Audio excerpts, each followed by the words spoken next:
Hey everyone, and welcome back to Let's Talk Crime. This is going to be a two-parter. There's a lot of information here. There were 2 trials in this case, and a lot of text messages to go through. So let's get into it. Today we're going to talk about the Teresa Sievers case. Did this bright, beautiful doctor get into the mix of a burglary gone wrong, or was it something even darker? Teresa Sievers, born Teresa Tottenham in November of 1968 in Derby, Connecticut, became a well-known holistic medical practitioner in Bonita Springs, Florida. Prior to her life in Florida, Teresa was known as a hard worker with lots of spirit and was even valedictorian of her high school class in 1986. After high school, she immediately went to Fairfield University in Connecticut to study biology. Following her master's degree, she focused her studies on medicine. During her residency, she went to Florida, receiving an award for Resident of the Year. Then she moved to Charleston, South Carolina, where she met her first husband, Kenny Cousins, online. The two married in 2000, but divorced by 2003. They still kept in contact and remained friends, and Cousins states, quote, "We were playing phone tag just 2 weeks before her death," unquote. Dr. Sievers returned to St. Pete, Florida, working in an outpatient clinic, but she felt she wasn't fulfilling her passion. She was only able to see each patient for about 15 minutes, and she didn't think they were receiving the proper care they deserved. Then Teresa met Mark Sievers, a nurse at the time, and the two fell in love and got married. They had 2 daughters and moved to Bonita Springs to build a house and a life together. During this time, they also became business partners, establishing Teresa's own practice called Restorative Health and Healing Center, which focused more on holistic medicine than traditional practices. Teresa was responsible for taking patients, and Mark became the office manager to take care of their finances and scheduling. Teresa was known to be compassionate and caring, especially towards her community. At her practice, Teresa wasn't taking medical insurance, so her patients didn't have to worry about bills and finances. This idea really stemmed from her days at the clinic when Teresa was only given 15 minutes with her patients. Now at her own practice, she was able to give hours to her patients and create relationships. She was also involved in her church and became one of the most active volunteers there, working pro bono for members of the community who were homeless or disabled. Dr. Sievers was also the president of the board for Our Mother's Home, an organization to support teen mothers. Teresa shared her knowledge on YouTube, recording videos talking about spiritual and energetic health. She was about to begin her own television show that she had already filmed 2 episodes of prior to her death.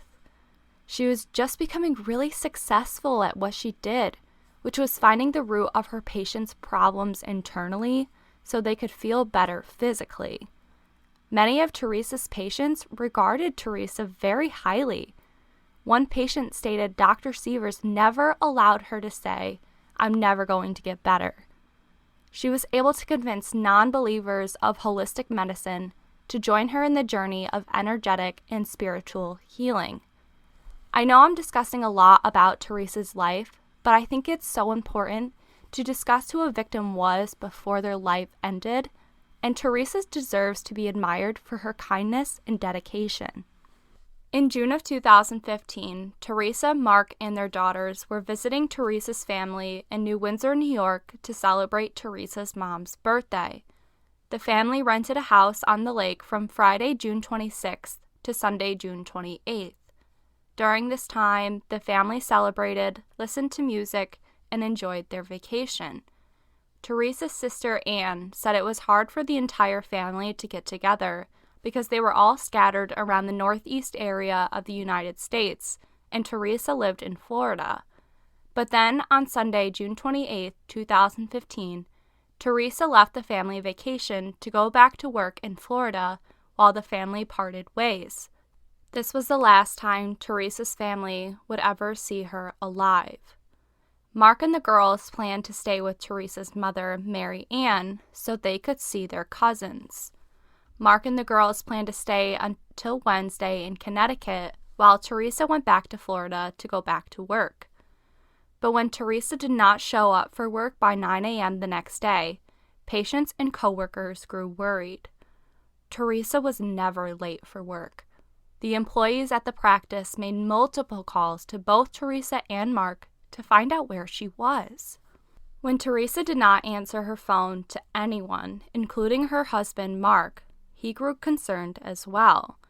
Sandra Hoskins, a longtime medical assistant to Dr. Sievers, sent a text to Mark about Teresa's no-show. When she asked Mark if she could go to their house and check on Dr. Sievers, Mark said no, that Dr. Mark Petrides, a family friend, was going to check on Teresa. Mark Sievers called Dr. Mark Petrides around 9:30 a.m., but Dr. Petrides left his phone in the car while he went to get the mail at the post office on his way to work. When he got back in the car, he heard this voicemail from Mark Sievers. Hey, Mark. This is Mark. I called yesterday just to check on you. Now I'm calling you today to see if you can check on Teresa. I know it's early, 9:30 in the morning, and you're probably at work, and that's okay. Teresa's not at work yet, and the office is calling and texting, and we can't get through to Teresa. So I just thought maybe if you were not at work, you could possibly swing by her house. And the garage code is 1313, enter, and the door opens up. Anyway, if you get this message, great. Otherwise, I'll call my mom and have her come over and check on Teresa. Maybe she's just sound asleep. It's just not like her. In all the years I've known her to be a half hour late for work and not answer her phone. All right. Actually, it's an answer the phone, which is kind of normal for me, but not being late for work. All right. I'm rambling. I'll talk to you. Thanks, Mark. Dr. Petrides then called Mark back, kind of uncomfortable about walking into the Sievers' home unannounced. But he continued to drive to the house. He knocked on the door and called out for Teresa, but Teresa never answered the door. In the voicemail, we heard Mark give Dr. Petrides the garage passcode so he could go inside if he needed to. After a few knocks and calling out for Teresa, Dr. Petrides decided to enter the home through the garage using the passcode. When he went into the garage, he noticed the door into the home was opened. Going through the laundry room, right by the kitchen, Mark walked into a horrific scene. 911, what is your emergency? I'm at a friend's house.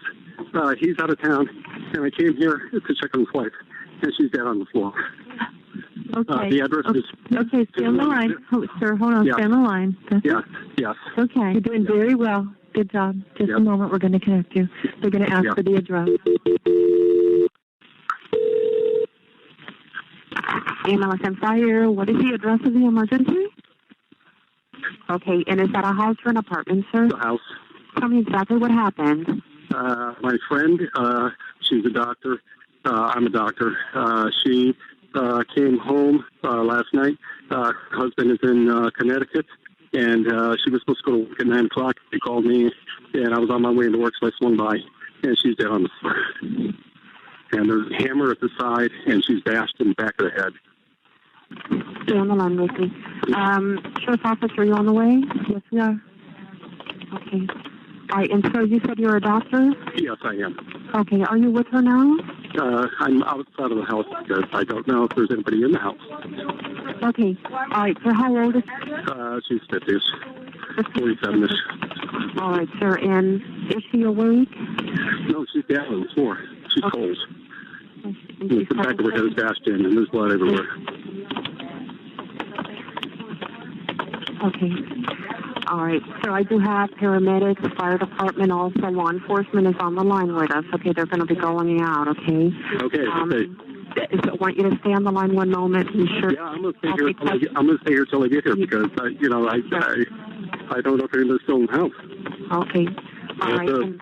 Was right. All right. Just stay on the line, okay? Because the sheriff's office has questions, and they're going to come to you on what to do next. Okay. Sir, are you inside the residence then? No, I'm not. I'm standing in the driveway. Okay. And then when you walked inside the house, you said the blood was dry, or what did you say? Yeah, half the blood is dry, half is wet. And she's cold. She's dead cold. Okay, and there's the hammer sitting next to her, and you had left it, and did you touch anything? No, I did not touch anything. I touched her. I shook her a little bit. And she's dead cold. All right, one moment. You're doing really well. So the last time you had seen her is what time? Probably 2 weeks, 3 weeks ago. 2 or 3 weeks ago. Okay, and you said she returned today? I don't know when she came back, but she was supposed to go back.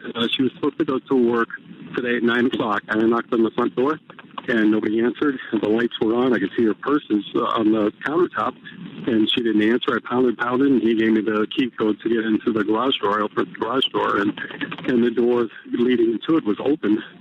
One of the dogs ran out. I don't know if he left or not. And I walked in. I just opened up the door, or walked in the door, and she's dead on the floor. And there's a big bash in the back of her head. Okay, is the vehicle at her house or no? The vehicle is at her house, yes, in the garage. The garage door was closed. Okay, and when you left, did you left the same way you entered, or did you leave the front door? No. I touched her, and I just freaked out, and I walked outside. Okay, when you walked outside, did you walk out the front door, or did you walk back out the garage door? Back out the garage door, and I closed the door because the dogs were in there. Okay, and so you were there because they asked you to take care of the house. Is that correct? Whatever. And he received a call from work saying she wasn't there? I don't know. Okay, that's fine. You know, he's her office manager. Oh, she's the office manager of his business? No, he's the office manager. Okay. Yeah. And where is he right now? I believe he's in Connecticut. And you didn't see anything else, I mean, other than... No, I didn't go in the house. I'm afraid somebody's in the house. I mean, somebody killed her. Right. I mean, it's a murder. Right? She's bashed in the back of the head. Okay.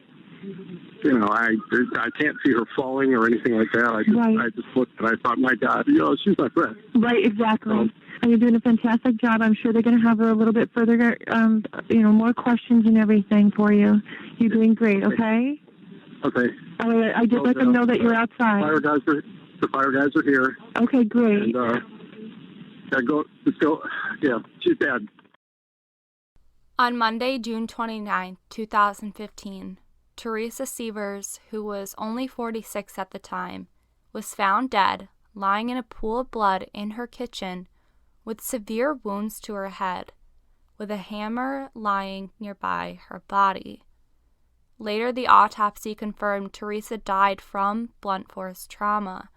She had 17 indentations to her skull, along with many brutal skull fractures. Adam Hughes, a paramedic of Bonita Springs, described Teresa's injuries as, quote, incompatible with life, unquote. With nothing they could do, the paramedics left and homicide detectives of the Lee County Sheriff's Department arrived.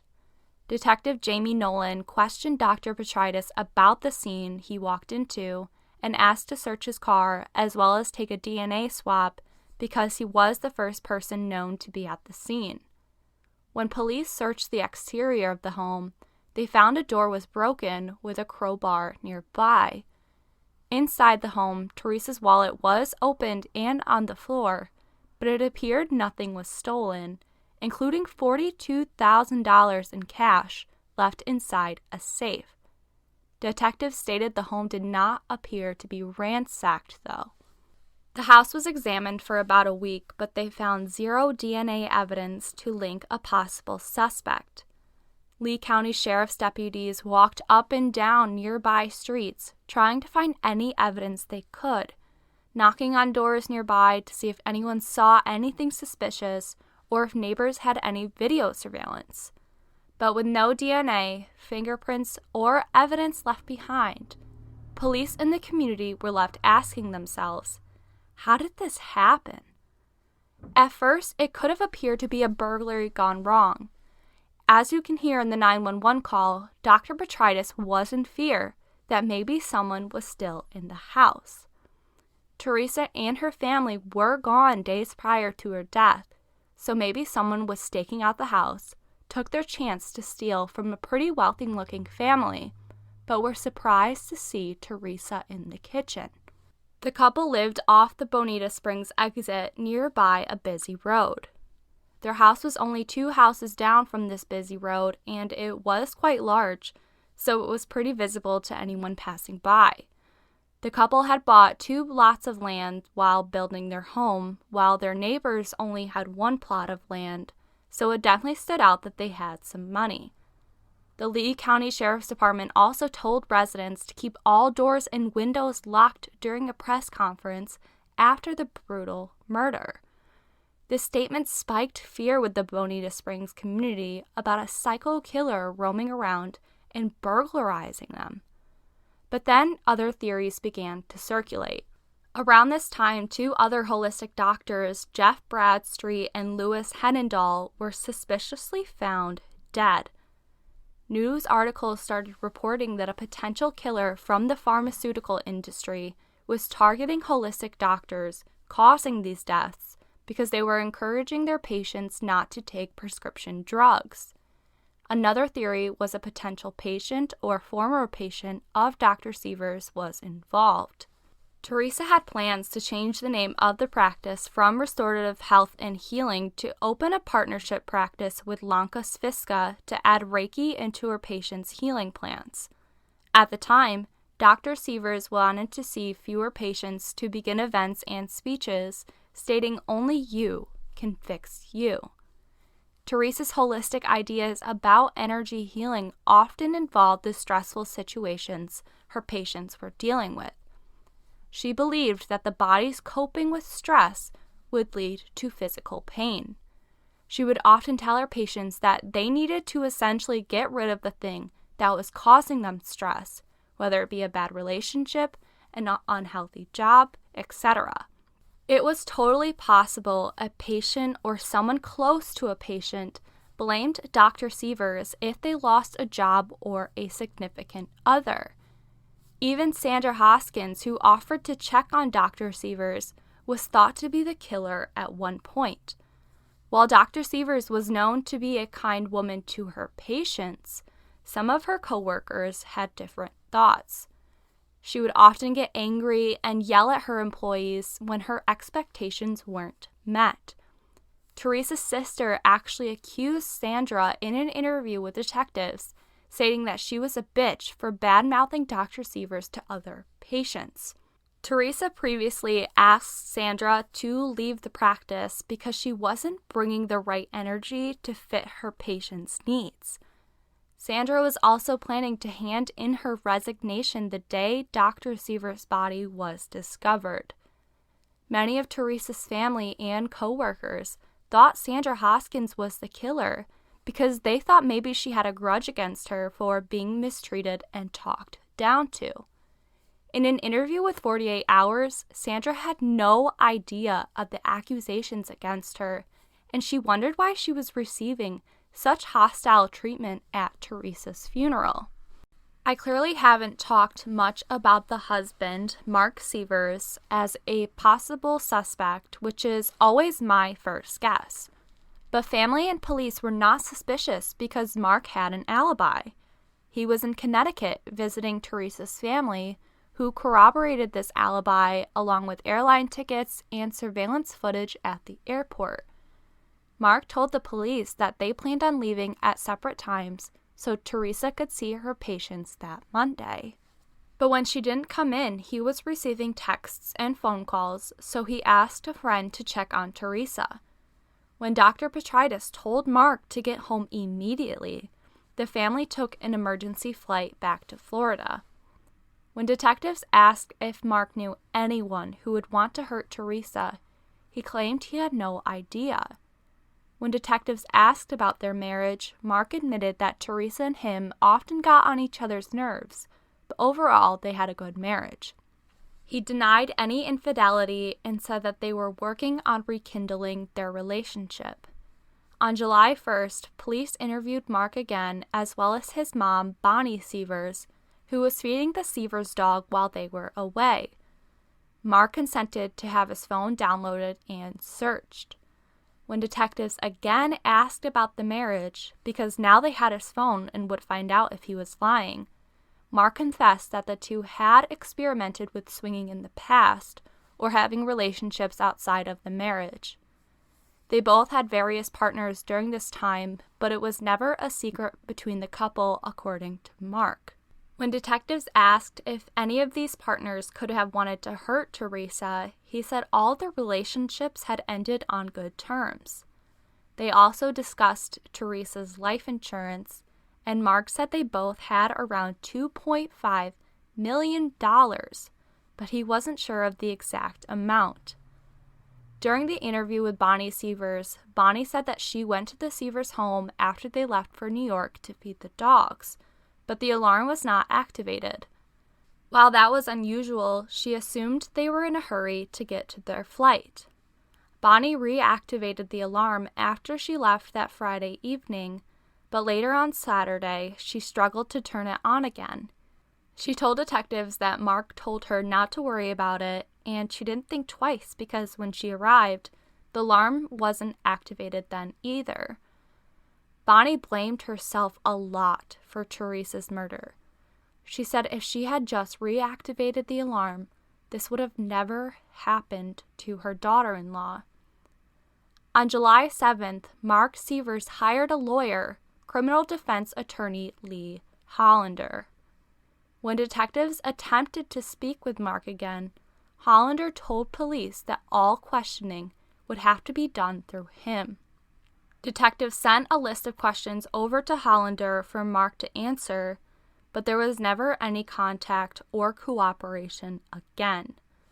Then, police received a tip on July 10th from a police officer in Illinois that changed the entire investigation. The Lee County Sheriff's Department got a call from Chief Hamilton of the Southern Illinois Airport Authority. Chief Hamilton claimed an acquaintance of his, later found to be Rose Runner according to Detective Michael Downs, had overheard information about Curtis Wayne Wright being in Florida at the time of the murder. So now we have Mark Sievers acting strange. He's hired a defense lawyer and he's not cooperating anymore. And now we have a tip about some Curtis guy. So who is Curtis Wayne Wright? Known more commonly as Wayne, Wayne was the best friend of Mark Sievers. In fact, many people often commented about their resemblance, saying they look like twins or brothers, which they really do. They went to high school in Arnold, Missouri, and remained friends throughout their entire life. Mark was even Wayne's best man at his wedding just months before the murder. In high school, Wayne was very well known and well liked, even being the school's class president. After high school, he went to college to study technology, which he was really good at. But Wayne also may have had a dark side. According to a former friend, Greg Bolin, Wayne started using and producing drugs, specifically meth. He was eventually arrested for these crimes later in his life. But on July 8, 1996, Greg Bolin's brother, Ronnie Bolin, suddenly went missing. According to Greg, Ronnie had just gotten a divorce that did not end well. Ronnie was a preacher, but he started questioning his faith after the divorce. Allegedly, Ronnie started using drugs with Wayne. During this time, Wayne owed Ronnie money, which may have resulted in an argument between the two. Ronnie's car was found at a car wash with the keys still in the ignition. Nobody has seen or heard from him since. Wayne has never been charged for Ronnie's disappearance, but he still remains a person of interest. The night Ronnie was last seen, Wayne told Bolin's father that he paid Ronnie the money he owed, had pizza, and went their separate ways. However, Wayne refused to talk to police, which made Greg question Wayne's involvement in his brother's disappearance. In 2011, Wayne was sent to jail for possession of meth as well as being involved in a meth lab and was sent to St. Genevieve County Jail in Missouri. Following his release, Wayne was in a car accident that caused a TBI as well as other physical injuries, so Wayne was unable to work. Despite Wayne's trouble, Mark Sievers and Wayne remained friends. Struggling financially, Mark offered Wayne a job at the Restorative Health and Healing Center, the practice owned by the Sievers, to be a tech support, mainly remotely in Missouri.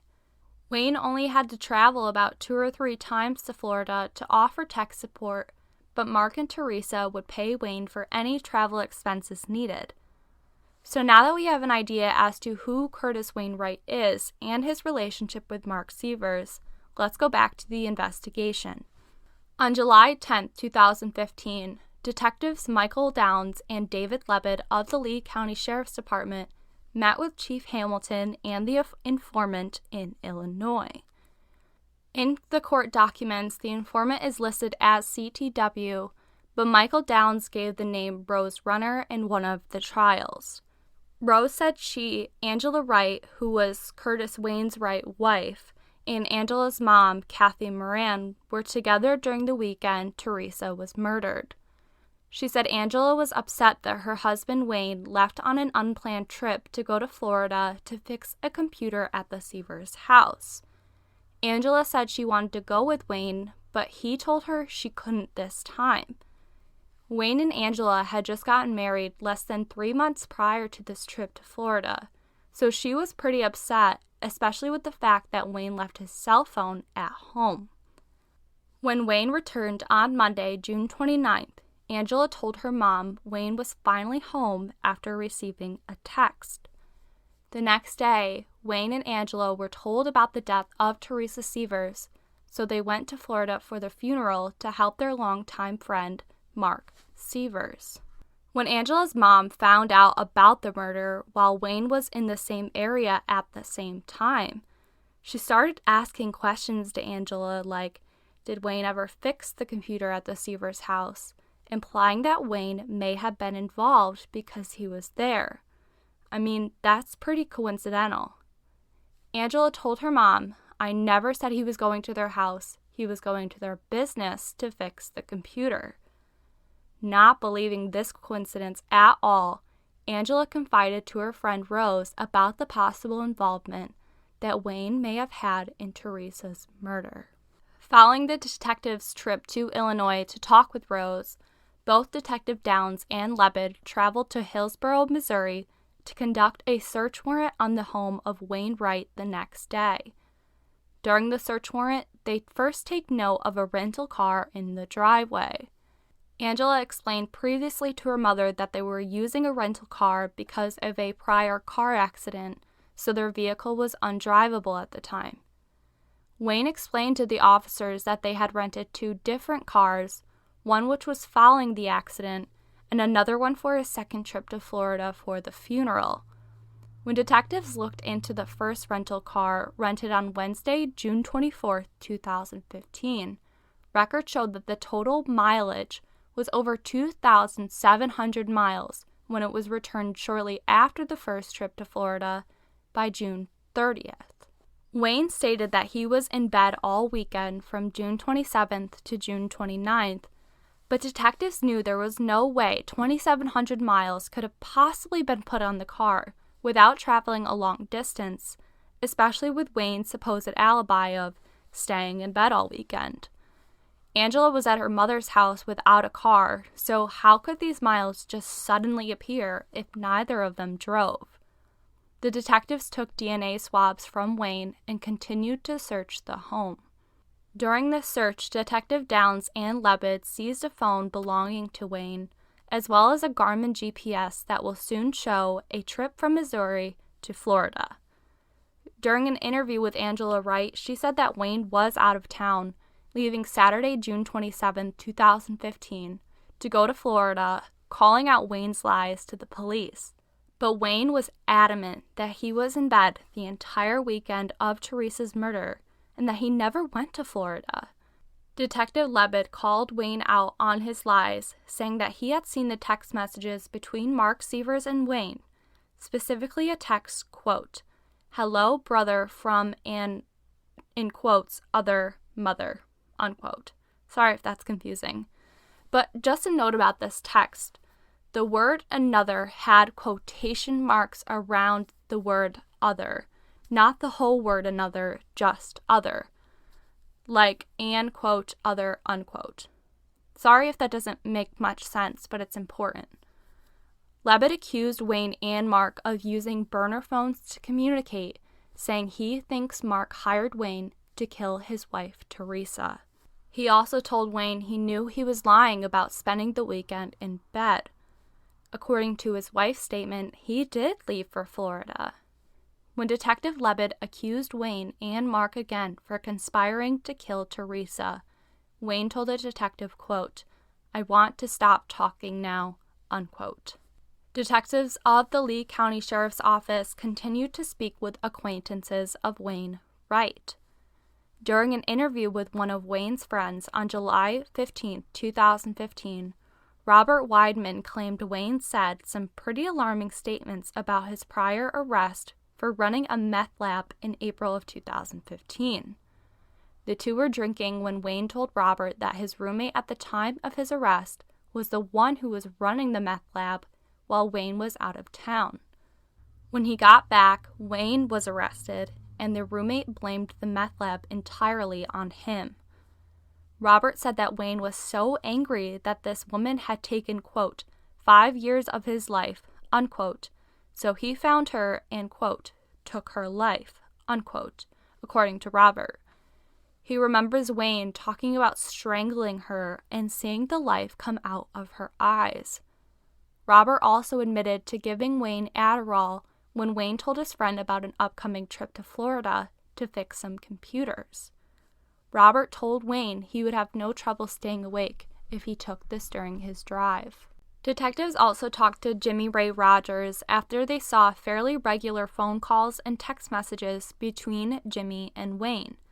When Jimmy was brought in for a sworn statement, he refused to speak with police. Then, on Thursday, August 13, 2015, the police were analyzing and downloading information from the seized GPS found at Wayne's home. They found the email registered to the device was not Wayne, but Jimmy Ray Rogers. Analysts found that the deleted information from the GPS showed a trip from Wayne Wright's home to Jimmy Rogers' home between the hours of 7 and 8 a.m. on June 27th. Then the GPS showed a search from Rogers' home in Missouri to the Sievers' home in Florida. On June 29, 2015, at 12:44 a.m., over an hour after Teresa got home, the GPS shows a trip from the Sievers' home to a rest stop. On June 27, 2015, at 6:44 a.m., cell phone records show Jimmy sent a text to Wayne, quote, "What time are you getting here?" unquote. Wayne responds, quote, "About 7:30, unquote. Jimmy Ray Rogers, another Missouri native, did not have the best life.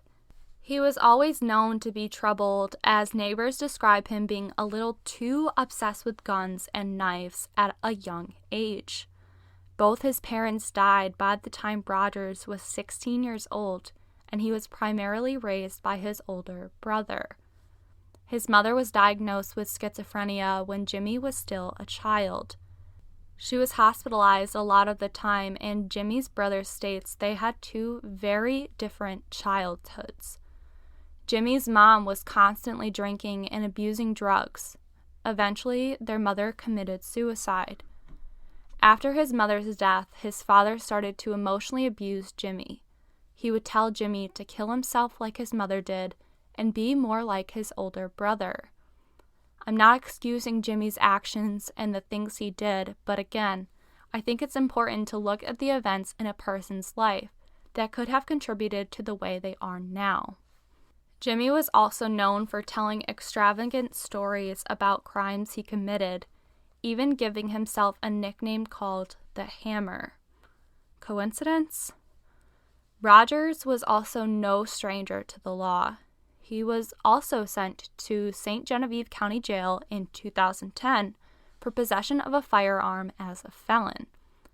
As you may recall, Wayne was also sent to St. Genevieve County Jail and they both spent time with each other throughout their jail sentences.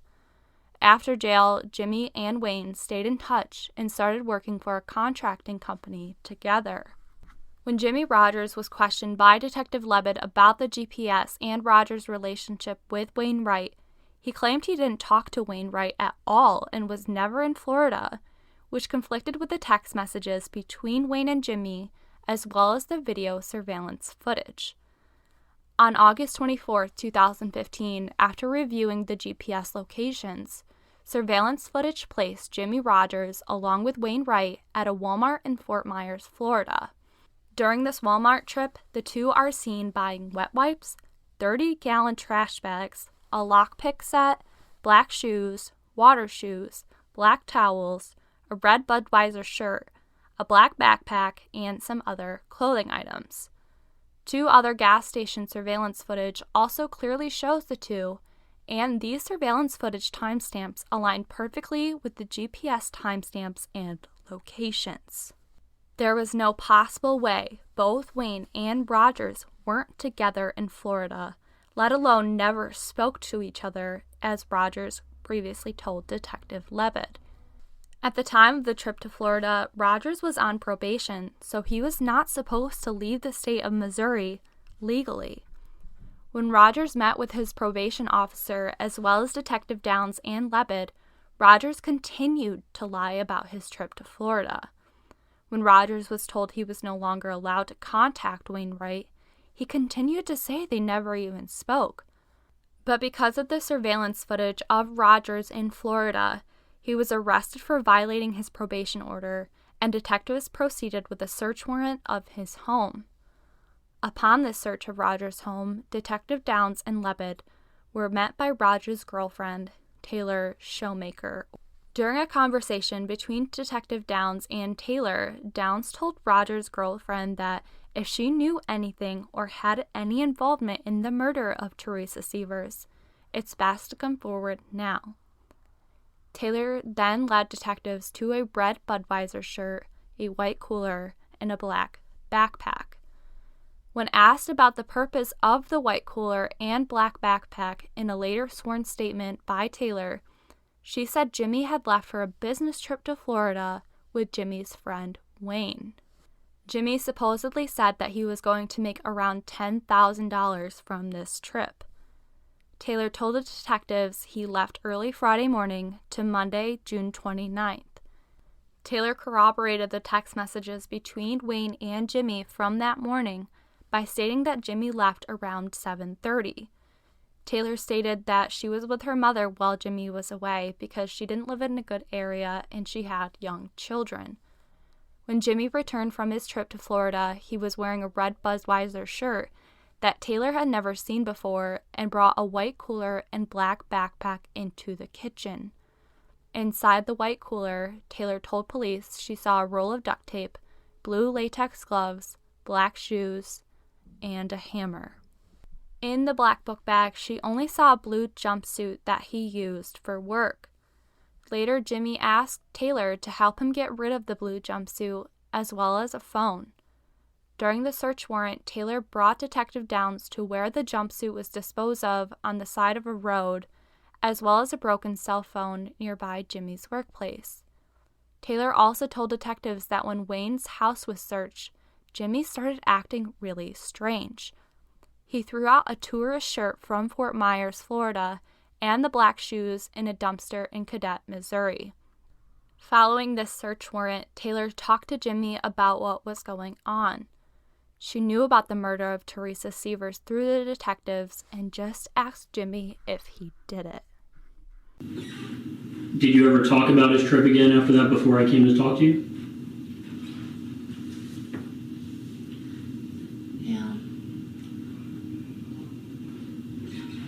Yeah. Can you tell me what you talked about? I don't remember when it was, but we were laying in bed at my mom's, and I told him that I knew. I didn't actually know. Mm-hmm. It was after you guys came, and I told him that I knew that he had something to do with it. Okay. And then he started asking me questions like what I knew about, and I'm like, well, I know you went down there to kill somebody. And then he said, yeah. And then I took a guess at Mark's wife, and they said yeah. When you said Mark's wife, you're talking about Teresa Sievers, the doctor that was killed? Yes. Okay. And then I said, did you shoot her? And he said no. And I said, then how'd you kill her? And he made a stupid little chuckle that he does, and then said with a hammer. He said with a hammer? Yeah. Okay. What else did he tell you about that? That's it. You guys didn't have any other conversation about it? Mm-mm. Okay. I got scared after that. And I just tried not to definitely talk understand about it. that. So basically from the time that he got home from Florida to the time that I talked to you, you didn't know really why he went down there. Mm-mm. But then when Sergeant Levitt and myself came to talk to you that day and told you why we were there, Mm-hmm. did you kind of figure that's why he was down there? Or? Mm-hmm. Okay. And then I pretty much told him that I knew that was the reason, then he admitted it to me. After the search warrant and the statement given by Taylor, Detective Michael Downs and David Levitt went to see Jimmy Rogers in jail to tell him they were now able to charge him with the crimes in Florida. When the two detectives met Jimmy at a holding center, Jimmy was yelling at the detectives, screaming at them, asking why they were there, that he didn't want to talk to them, but then asking what his charges were. When Detective Levitt responded to Jimmy, telling him to calm down, he told Jimmy that he was going to be charged with second-degree murder. Jimmy definitely responded in an odd way, and to me, it was an admission of guilt. His response was, quote, "Well, in the state of Missouri, that's 15 to 20 years, and I'm okay with that," unquote. After this, he refused to talk anymore with detectives. 2 days after the arrest of Jimmy Ray Rogers, August 27, 2015, Curtis Wayne Wright was arrested during a traffic stop.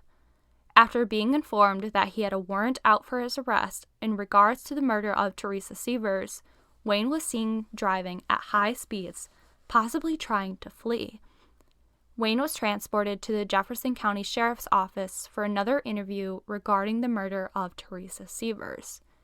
He continued to state that he was at home, despite being shown surveillance footage of him and Rogers in Florida.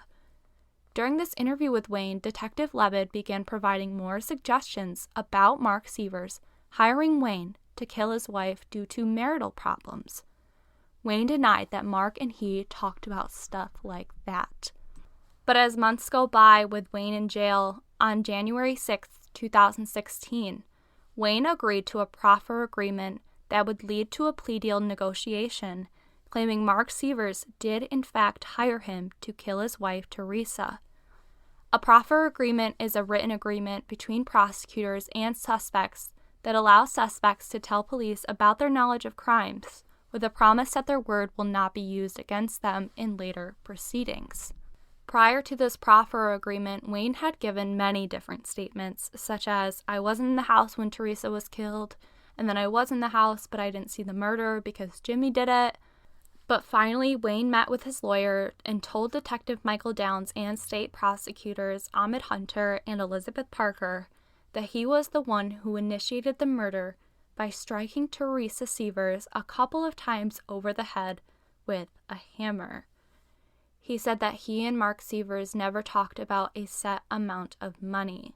On February 19, 2016, Wayne signed the plea agreement to testify against Mark Sievers in exchange for 25 years on second-degree murder. He admitted to hitting Teresa over the head only 2 or 3 times because he had problems with his shoulders. He also admits that Mark requested for Wayne to kill his wife, Teresa, in order to save the girls from danger. The police finally had an official admission from Curtis Wayne Wright that Mark Sievers had hired someone else to kill his wife while he and the girls were far away on a family trip. With her family. Like, it wasn't even your own family. You were literally with her family as you knew that your wife was going to be killed. We will discuss more about Wayne Wright's full testimony about the weekend of Teresa Sievers' murder, as well as the weeks and months, and even the aftermath, as we talk about the trial of Mark Sievers and Jimmy Ray Rogers. Since Wayne took a plea deal to testify against Mark Sievers, he did not have a trial of his own. But that's where we're going to stop for today. In part 2, we're going to find out if Mark Sievers and Jimmy Ray Rogers are actually guilty, or if Wayne Wright is trying to save himself by throwing his friends under the bus. Thanks for listening to Let's Talk Crime, and I'll see you next time.